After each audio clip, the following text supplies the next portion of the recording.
Well, one of the projects in the shop is Bob Briggs' 36 three-window coupe. Now, it's called a 36 Ford three-window coupe, but this car is completely handmade. I designed it years ago, and it was hand-built by Marcel DeLay and his son Luke DeLay. And it was originally finished by Fred's Auto Wiring out in Pomona. And since then, Fred has retired. His shop is no longer there. And Bob Briggs, the owner, wanted to freshen up the car and do some new things, so we brought it back here. We completely disassembled it. We painted it black. One of the other things I want to do is put a new set of wheels on it.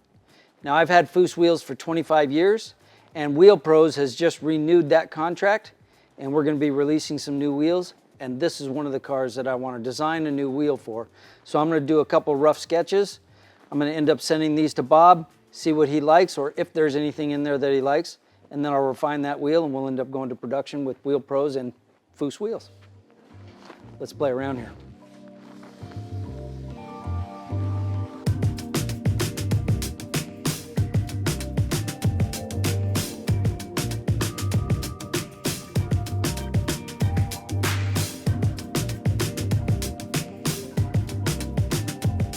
I already have an idea in my head of what I want to build, but I got to draw it so that what's in my head can easily be interpreted by a computer designer who can put it in the computer and make something that we can actually cut.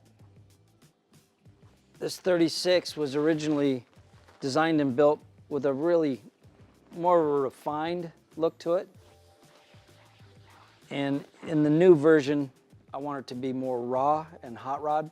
So I want to make a wheel that looks more like something that you might have seen back in the 60s. So I'm playing around with a wheel that almost looks like an old, maybe like a Haldebrand wheel or an early Indy race car wheel.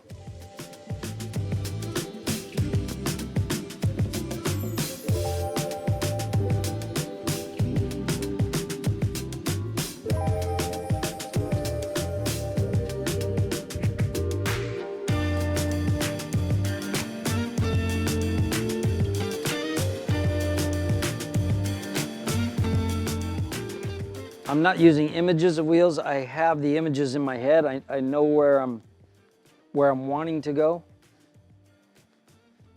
But it's interesting that a lot of the wheels that were made in the 60s, they're still timeless because they're going back to the beginning of custom wheels. There used to be custom cars, but they always had steel wheels and hubcaps still. It wasn't until the 60s, maybe the late 50s, that custom magnesium or aluminum wheels started to be produced. And when that happened, it really did change the hot rod world. And you can go back to those early simple designs, play around with them. Now, back then, you only had 14, 15-inch wheels available. Now we can play around with them, and I'm gonna end up probably doing 18s and maybe 16s on the front. So you can get a larger diameter, but you still have that vintage look.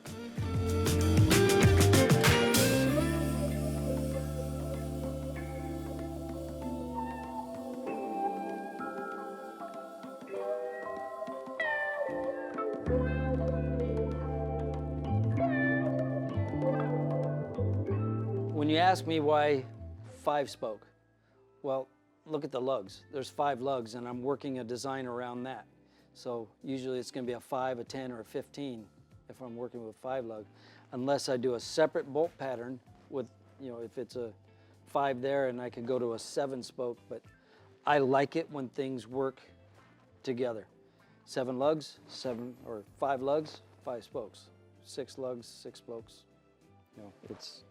It's all based on the design. I don't like wheels that look like they're off balance because there's more or less lugs than the spokes, unless you do an even number. So if you got 5, then go to 10 or 15. I'll draw one. I had an idea for one that's similar to these 5-spoke, but maybe some narrow 10 spokes. So that's what this one's going to be.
right, Bob, here's a few concepts.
Hey Bob, I did these, and when I looked at them, I had the idea of doing this, so I got an extra one to show you.